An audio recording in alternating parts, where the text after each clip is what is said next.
Hello guys, in this video I'm going to show you 12 tips and tricks in Chrome browser that will make your job much easier. So let's get started.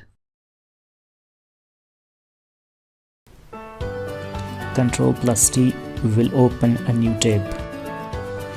In order to move from one tab into another tab, press Ctrl Tab.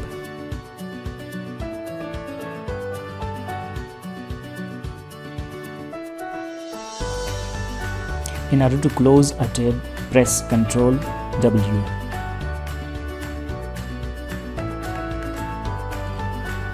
In order to open a closed tab, press Ctrl Shift T.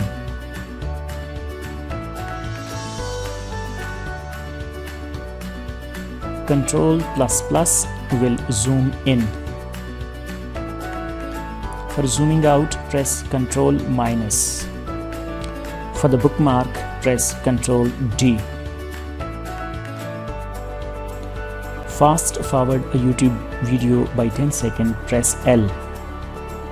10 seconds backward, press J.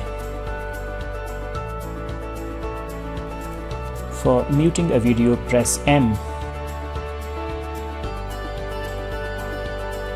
And lastly, to pause a video, press K. Shortcut for creating a folder is Ctrl Shift N, and you will get a new folder. Thanks for watching.